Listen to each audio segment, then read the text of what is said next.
Hi good morning. അപ്പോൾ രാവിലെ തന്നെ നല്ലൊരു ഉഗ്രൻ വറുത്തരച്ച കടച്ചക്ക മസാലയാണ് കേട്ടോ. വറുത്തരച്ച കടച്ചക്ക മസാല എന്ന് പറയുമ്പോൾ തേങ്ങ വറുത്തരച്ച കടച്ചക്ക മസാലയല്ല, നമ്മുടെ സവാള വഴറ്റി വറുത്തരച്ച കടച്ചക്ക മസാലയാണ്. അപ്പോൾ നിങ്ങൾ തേങ്ങ വറുത്തരച്ച കടച്ചക്ക മസാല എന്ന് പറഞ്ഞിട്ട് സ്കിപ്പ് ചെയ്ത് പോകാൻ വരട്ടെ. നമ്മുടെ സവാള മാത്രം വഴറ്റി വറുത്തരച്ചിട്ട് നമുക്ക് ഇതുപോലെ കടച്ചക്ക മസാല ഉണ്ടാക്കാം. നാടൻ കടച്ചക്ക മസാല തന്നെയാണ്, നാടൻ കടച്ചക്ക മസാലയുടെ ടേസ്റ്റുമാണ്. അപ്പോൾ കടച്ചക്ക മസാല എങ്ങനെയാണ് തയ്യാറാക്കുന്നതെന്ന് നമുക്കൊന്ന് നോക്കാം. നമുക്ക് നമ്മുടെ ഇൻഗ്രീഡിയൻസ് നോക്കാം. നമ്മളിപ്പോൾ ഒരു കടച്ചക്കയുടെ പകുതി ഭാഗം സാധാരണ കറിക്ക് കട്ട് ചെയ്യുന്ന പോലെ ഇതുപോലെ കട്ട് ചെയ്തെടുത്തിട്ടുണ്ട്. ഈ ഒരു വലിപ്പത്തിൽ കട്ട് ചെയ്തെടുത്തിട്ടുണ്ട്. അത് വെള്ളത്തിലിട്ട് വെച്ചിട്ടുണ്ട് കേട്ടോ, കളർ മാറാതിരിക്കാനാണ് വെള്ളത്തിലിട്ട് വെച്ചിരിക്കുന്നത്. പിന്നെ നമ്മൾ എടുത്തിരിക്കുന്നത് 2 മീഡിയം വലിപ്പത്തിലുള്ള സവോള നീളത്തിൽ സ്ലൈസ് ചെയ്തെടുത്തിട്ടുണ്ട്. 2 പച്ചമുളക് എടുത്തിട്ടുണ്ട്. കുറച്ച് കറിവേപ്പില എടുത്തിട്ടുണ്ട്. പിന്നെ വേണ്ടത് മസാലപ്പൊടികളൊക്കെയാണ്. അപ്പോൾ നമുക്കിതിൽ തേങ്ങ വേണ്ടല്ലോ, അതുകൊണ്ടാണ് ബാക്കി അധികം ഇൻഗ്രീഡിയൻസ് ഇല്ലാത്തത്. ഇത് വളരെ കുറച്ച് ഇൻഗ്രീഡിയൻസ് ചേർത്തിട്ടുള്ള കറിയാണ്. അപ്പോൾ നമുക്ക് ആദ്യം ഈ കടച്ചക്ക ഒന്ന് വേവിക്കാൻ വെക്കാം. കടച്ചക്ക കുക്കറിലും വേവിക്കാൻ വെക്കാം, ചട്ടിയിലും വേവിക്കാൻ വെക്കാം. ഞാൻ ചട്ടിയിലാണ് വേവിക്കുന്നത്. നിങ്ങൾക്ക് കുക്കറിൽ മതിയെന്നുണ്ടെങ്കിൽ കുക്കറിൽ ഞാൻ പറയുന്ന ഇൻഗ്രീഡിയൻസ് ഒക്കെ ചേർത്ത് 2 വിസിൽ വരുന്നത് വരെ വേവിച്ചെടുക്കുക. ചട്ടിയിലാണെങ്കിൽ ചട്ടിയിൽ ഇപ്പോൾ ഞാൻ ചെയ്യുന്ന പോലെ ചെയ്യാം. അപ്പോൾ നമുക്ക് ആദ്യം കടച്ചക്ക വേവിക്കാൻ വെക്കാം. ഞാനിപ്പോൾ ചട്ടിയിൽ ഒരു 1.5 കപ്പ് വെള്ളം വെച്ചിട്ടുണ്ട്. അതിലേക്ക് നമ്മൾ കട്ട് ചെയ്ത് വെച്ചിരിക്കുന്ന കടച്ചക്ക ഇട്ട് കൊടുക്കാം. കടച്ചക്ക ഇട്ടിട്ട് വെള്ളം ഒഴിച്ചാലും മതി കേട്ടോ. ഞാൻ എളുപ്പത്തിന് വേണ്ടിയിട്ട് കുറച്ച് വെള്ളം ആദ്യമേ വെച്ചു എന്ന് മാത്രമേ ഉള്ളൂ. കടച്ചക്ക വേവാൻ ആവശ്യമായിട്ടുള്ള വെള്ളം വേണം. നമ്മൾ എത്ര കടച്ചക്ക എടുക്കുന്നോ അതിനനുസരിച്ച് വെള്ളം ചേർത്ത് കൊടുക്കുക. കടച്ചക്കയുടെ ഒപ്പം നിൽക്കുന്ന രീതിയിൽ വെള്ളം ചേർത്തിട്ടുണ്ട്. ഇനി ഇതിലേക്ക് നമ്മൾ എടുത്ത് വെച്ചിരിക്കുന്ന 2 പച്ചമുളക് സ്പ്ലിറ്റ് ചെയ്തിട്ടുണ്ട്, അത് ചേർത്ത് കൊടുക്കുകയാണ്. കുറച്ച് കറിവേപ്പില, ഒരു 1/2 ടീസ്പൂൺ മഞ്ഞൾപ്പൊടി. ഇനി കടച്ചക്ക കുക്കായി പകുതി ആവുമ്പോഴേ നമ്മൾ ഉപ്പ് ചേർക്കുന്നുള്ളൂ. ഇത്രയും കാര്യങ്ങൾ ചേർത്തിട്ട് ഒന്ന് വേവട്ടെ, ഒന്ന് ഇളക്കി കൊടുക്കുക. ഇതൊന്ന് കുക്കായി വരുമ്പോൾ നമുക്ക് ഇതിലേക്ക് വേണ്ട മസാലകൾ റെഡിയാക്കി എടുക്കാം. മസാലകൾ എന്ന് പറയുമ്പോൾ നമ്മൾ തേങ്ങ വറുത്തരയ്ക്കാത്തതുകൊണ്ട് നമ്മുടെ സവാള വഴറ്റിയ മസാലയാണ് റെഡിയാക്കി എടുക്കുന്നത്. അപ്പോൾ നമുക്ക് ഈ ചട്ടി ഒന്ന് മാറ്റി വെച്ചിട്ട് അടുത്ത ബർണറിലേക്ക് വെച്ചിട്ട് നമ്മുടെ സവാള വഴറ്റാനുള്ള കാര്യങ്ങളും അതിലേക്ക് ചേർക്കേണ്ട കാര്യങ്ങളും നോക്കാം. അപ്പോൾ നമ്മുടെ മസാല റെഡിയാക്കാനായിട്ട് ഞാനൊരു പാൻ വെച്ചിട്ടുണ്ട്. ഇതിലേക്ക് വെളിച്ചെണ്ണയാണ് ചേർക്കുന്നത്. അപ്പോൾ നമുക്ക് സവോള വഴറ്റിയെടുക്കാൻ ആവശ്യമായ വെളിച്ചെണ്ണ ചേർക്കുക. വെളിച്ചെണ്ണ ഒന്ന് ചൂടായി തുടങ്ങുമ്പോൾ നിങ്ങൾക്ക് വെളുത്തുള്ളി ചേർക്കണം എന്നുണ്ടെങ്കിൽ ഒരു 2 അല്ലി വെളുത്തുള്ളി ചേർക്കാം കേട്ടോ. കടച്ചക്ക ആയതുകൊണ്ടാണ് ഞാൻ വെളുത്തുള്ളി ചേർക്കണം എന്നുണ്ടെങ്കിൽ എന്ന് പറഞ്ഞത്. ഞാൻ ഈ ഒരു കറിയിൽ വെളുത്തുള്ളി ചേർക്കുന്നില്ല. ആദ്യം നമ്മുടെ സവോള കട്ട് ചെയ്തത് ചേർത്ത് കൊടുക്കുകയാണ്. സവോളയുടെ കൂടെ തന്നെ നമ്മുടെ കുരുമുളക് ഉണ്ടല്ലോ, ഒരു 1/2 ടീസ്പൂൺ കുരുമുളക്, അതുപോലെ തന്നെ 1/2 ടീസ്പൂൺ പെരുംജീരകം, വലിയ ജീരകം, ഇത് രണ്ടും ചേർത്ത് നന്നായിട്ടൊന്ന് വഴറ്റിയെടുക്കുക. സവോള ഒരുപാട് ബ്രൗൺ ആയി പോകണ്ട, എങ്കിലും കളർ ഒന്ന് ചേഞ്ച് ആയി വരണം, ലൈറ്റായിട്ടൊന്ന് ബ്രൗൺ ആയി വരണം. അതുവരെ ഇളക്കി കൊടുക്കുക. ഇതിലേക്ക് ഇപ്പോൾ ഉപ്പ് ചേർത്ത് കൊടുക്കാം. സവോളയ്ക്ക് ആവശ്യമായിട്ടുള്ള ഉപ്പ് ഒരു 1/2 ടീസ്പൂൺ ഉപ്പ് ചേർക്കുന്നുണ്ട്. ബാക്കിയുള്ള മസാലകളൊക്കെ നമുക്ക് പുറകെ ചേർത്ത് കൊടുക്കാം. സവോള ഒന്ന് കുക്കായി വന്നിട്ട് ചേർക്കാം. ഇപ്പോൾ ഇത് ഒന്ന് കുക്കായി വരട്ടെ, അതുവരെ നമുക്ക് ഇളക്കി കൊടുത്ത് വഴറ്റിയെടുക്കാം. ഇപ്പോൾ നമ്മുടെ സവോളയുടെ കളറൊക്കെ മാറി വന്നിട്ടുണ്ട്. ഞാൻ ഫ്ലെയിം കുറച്ചു. ഇനി നമുക്കിതിലേക്ക് പൊടികൾ ചേർത്ത് കൊടുക്കാം. അപ്പോൾ നിങ്ങൾക്ക് ഈ കറിയിൽ തക്കാളി ചേർക്കണം എന്നുണ്ടെങ്കിൽ തക്കാളി ചേർക്കാം കേട്ടോ. ഞാൻ തക്കാളി ചേർക്കാറില്ല ഇങ്ങനെയുള്ള കറികളിൽ, അതുകൊണ്ടാണ് ഞാൻ തക്കാളി ചേർക്കുന്ന കാര്യം പറയാതിരുന്നത്. അപ്പോൾ നമുക്ക് ഫ്ലെയിം കുറച്ചിട്ട് പൊടികൾ ചേർത്ത് കൊടുക്കാമെന്ന് ഞാൻ പറഞ്ഞു. ഇനിയിപ്പോൾ ഞാൻ പൊടികൾ ചേർത്ത് തുടങ്ങുകയാണ്. ആദ്യം ചേർക്കുന്നത് മല്ലിപ്പൊടിയാണ്. 1.5 ടേബിൾ സ്പൂണാണ് മല്ലിപ്പൊടി ചേർക്കുന്നത്. എന്താണെന്ന് വെച്ചാൽ നമുക്ക് കുറച്ച് ഗ്രേവി ആവശ്യമുണ്ടല്ലോ, കൊഴുപ്പ് കൂടിയ ഗ്രേവി ആവശ്യമുണ്ടല്ലോ, അതുകൊണ്ടാണ് 1.5 ടേബിൾ സ്പൂൺ മല്ലിപ്പൊടി ചേർക്കുന്നത്. പിന്നെ ചേർക്കുന്നത് മുളക് പൊടിയാണ്. നമ്മൾ 2 പച്ചമുളക് കടച്ചക്കയുടെ കൂടെ വേവിക്കാൻ വെച്ചിട്ടുണ്ട്, എങ്കിലും ഒരു 1.25 ടീസ്പൂൺ മുളക് പൊടി ചേർക്കുന്നുണ്ട്. പിന്നെ നമ്മുടെ ഗരം മസാലപ്പൊടി 3/4 ടീസ്പൂൺ ഗരം മസാലപ്പൊടി, ഒരു 1/4 ടീസ്പൂൺ മാത്രം മഞ്ഞൾപ്പൊടി.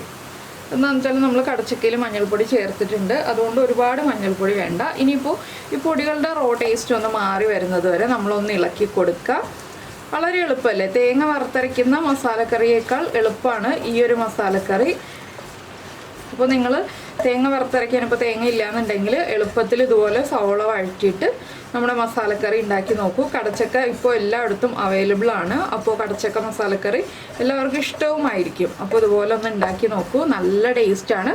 അപ്പോൾ ഞാനിന്ന് ഈ ഒരു മസാല കുക്കായി വരുന്നത് വരെ 1 മിനിറ്റ് ഒന്ന് ഇളക്കി കൊടുക്കട്ടെ. അതിനുശേഷം ഇതിൻ്റെ ചൂട് കംപ്ലീറ്റ് മാറിക്കഴിഞ്ഞിട്ട് നമുക്ക് വെള്ളം ചേർത്ത് തന്നെ അരച്ചെടുക്കണം. വെള്ളം ചേർക്കാതെ അരച്ചെടുക്കാൻ പറ്റില്ല.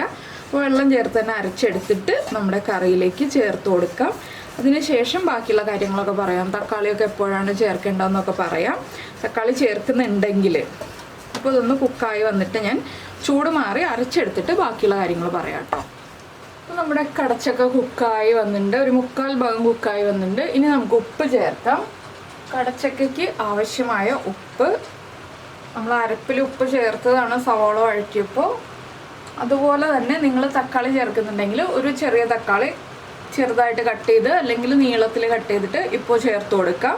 പിന്നെ നമ്മുടെ അരപ്പും കൂടി ഇപ്പോൾ ചേർക്കാം. ഇനി അരപ്പിൽ കിടന്നിട്ടാണ് നമ്മുടെ കടച്ചക്ക കുക്കാവേണ്ടത്.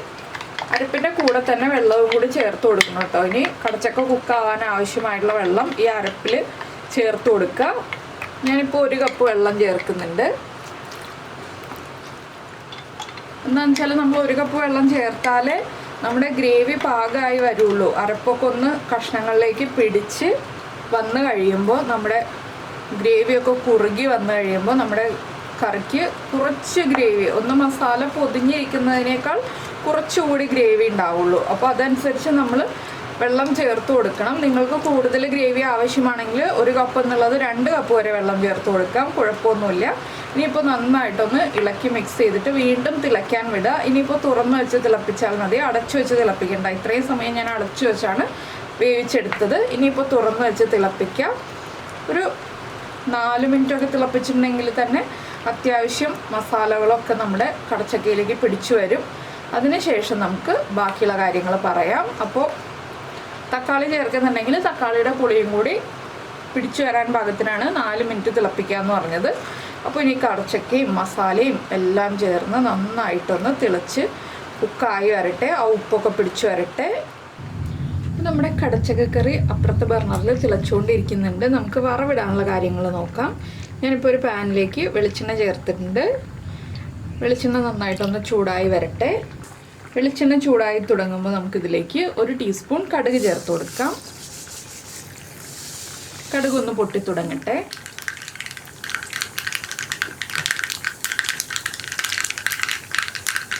കടുക് പൊട്ടിക്കൊണ്ടിരിക്കുമ്പോൾ തന്നെ നമുക്കൊരു 3 വറ്റൽമുളക് 2ആയിട്ട് കട്ട് ചെയ്തിട്ട് എണ്ണയിലേക്ക് ചേർത്ത് കൊടുക്കാം.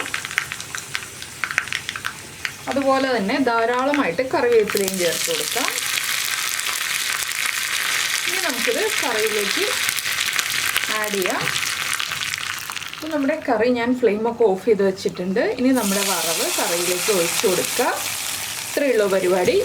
നമ്മുടെ നാടൻ കടച്ചക്ക കറി റെഡി ആയി കഴിഞ്ഞു. വറുത്തരച്ച കടച്ചക്ക കറി അല്ലാന്ന് ആരും പറയില്ല. കളർ കണ്ടിട്ടുണ്ടെങ്കിൽ നല്ല നാടൻ വറുത്തരച്ച കടച്ചക്ക കറിയുടെ കളറാണ്. അപ്പോൾ നിങ്ങളുടെ കയ്യിൽ തേങ്ങ ഇല്ലെന്നുണ്ടെങ്കിൽ, അല്ലെങ്കിൽ തേങ്ങ വറുക്കാനുള്ള ക്ഷമയില്ല എന്നുണ്ടെങ്കിൽ ഉറപ്പായിട്ടും ഈ ഒരു കറി ട്രൈ ചെയ്ത് നോക്കൂ. തേങ്ങ വറുത്തരയ്ക്കാതെ നമ്മുടെ കടച്ചക്ക കറി തയ്യാറാക്കാം. അപ്പോൾ ടേസ്റ്റ് ചെയ്ത് നോക്കുക. ഉപ്പ് കുറവാണെങ്കിൽ ഉപ്പ് ചേർത്ത് കൊടുക്കുക. എല്ലാവരും ചോറിൻ്റെ കൂടെ ചേർത്ത് കഴിക്കുക. ചൂടോടെ കഴിക്കരുത് കേട്ടോ, ചൂട് മാറി കഴിഞ്ഞിട്ട് ചോറിൻ്റെ കൂടെ ചേർത്ത് കഴിക്കുക. ഒരു മുട്ട പൊരിച്ചതൊക്കെ ഉണ്ടെങ്കിൽ സുഖമായിട്ട് ഊണ് കഴിക്കുക. നല്ലൊരു കറിയാണ്. പിന്നെ ചെമ്മീൻ കിട്ടുകയാണെങ്കിൽ ചെമ്മീനും കൂടി ചേർത്ത് ഉണ്ടാക്കി കഴിക്കുകയാണെങ്കിൽ സൂപ്പർ ടേസ്റ്റാണ് കേട്ടോ. ചെമ്മീൻ കിട്ടാനില്ലെങ്കിൽ ചെമ്മീൻ ഇല്ലാതെ ഉണ്ടാക്കി കഴിക്കുക. ഞാനിപ്പോൾ ഉണ്ടാക്കിയ പോലെ ചെമ്മീൻ കിട്ടാനുണ്ടെന്നുണ്ടെങ്കിൽ പച്ച ചെമ്മീൻ ചേർത്ത് ഉണ്ടാക്കി കഴിച്ചാൽ സൂപ്പർ ടേസ്റ്റാണ് കടച്ചക്ക കറിക്ക്. അപ്പോൾ കടച്ചക്കയുടെ എല്ലാ റെസിപ്പീസിനും നല്ല ടേസ്റ്റ് തന്നെയാണ്. നമ്മൾ ഒരുപാട് കടച്ചക്ക റെസിപ്പീസ് ആയി ഇപ്പോൾ ചെയ്യുന്നു. അപ്പോൾ നിങ്ങൾ നീതാസ് ടേസ്റ്റ്ലാൻഡ് കടച്ചക്ക റെസിപ്പീസ് എന്ന് പറഞ്ഞ് സെർച്ച് ചെയ്തിട്ടുണ്ടെങ്കിൽ ഞാൻ ഇതുവരെ ചെയ്തിട്ടുള്ള കടച്ചക്ക റെസിപ്പീസ് എല്ലാം നിങ്ങൾക്ക് കിട്ടും കേട്ടോ. അപ്പോൾ എന്തായാലും എല്ലാം ഒന്ന് ട്രൈ ചെയ്ത് നോക്കുക. നിങ്ങൾക്ക് ഇഷ്ടപ്പെട്ട റെസിപ്പീസൊക്കെ ഒന്ന് സെർച്ച് ചെയ്ത് എടുത്തിട്ട് ഒന്ന് ഉണ്ടാക്കി നോക്കുക. അതിൻ്റെ ഫീഡ്ബാക്കൊക്കെ ഒന്ന് അറിയിക്കുക. അതുപോലെ ഈ കറി ഇഷ്ടമായിട്ടുണ്ടെങ്കിൽ നമ്മുടെ ഈ വീഡിയോയുടെ താഴെ ഒന്ന് കമൻറ്റ് ചെയ്യാനും ലൈക്ക് ചെയ്യാനും മറന്നു പോകരുത്. അതുപോലെ നമ്മുടെ ചാനൽ ആദ്യമായിട്ട് കാണുകയാണെങ്കിൽ നമ്മുടെ വീഡിയോ പ്രസൻറ്റ് ചെയ്യുന്ന രീതിയൊക്കെ ഇഷ്ടമായി എന്നുണ്ടെങ്കിൽ നമ്മുടെ ചാനലൊന്ന് സബ്സ്ക്രൈബ് ചെയ്ത് സപ്പോർട്ട് ചെയ്യണേ. സബ്സ്ക്രൈബ് ചെയ്യുന്നതിന് ഈ വീഡിയോയുടെ താഴെയുള്ള റെഡ് സബ്സ്ക്രൈബ് ബട്ടൺ ഒന്ന് ക്ലിക്ക് ചെയ്യുക. ആൻഡ് റൈറ്റ് സൈഡിലുള്ള ബെല്ലൈക്കണും ക്ലിക്ക് ചെയ്യുക. അപ്പോൾ ഓൾ എന്ന് പറഞ്ഞിട്ടൊരു ഓപ്ഷൻ കാണാം. ആ ഓളും കൂടി പ്രസ് ചെയ്തിട്ടുണ്ടെങ്കിൽ ഞാൻ എപ്പോഴും വീഡിയോ അപ്ലോഡ് ചെയ്യുമ്പോൾ നിങ്ങൾക്ക് നോട്ടിഫിക്കേഷൻ വരും. അപ്പോൾ കറി തിളച്ചുകൊണ്ടിരിക്കുകയാണ് കേട്ടോ. നമ്മുടെ ചട്ടിയുടെ ചൂടുള്ളതുകൊണ്ട് കുറച്ച് സമയം കൂടി തിളച്ചുകൊണ്ടിരിക്കും. അതനുസരിച്ച് നമ്മൾ ഫ്ലെയിം ഓഫ് ചെയ്യണം. എന്താണെന്ന് വെച്ചാൽ ഗ്രേവി ഒന്നുകൂടി കുറുകി വരും. അപ്പോൾ എന്തായാലും നമുക്ക് നമ്മുടെ അടുത്ത റെസിപ്പിയുമായിട്ട് അടുത്ത ദിവസം വീണ്ടും കാണാം.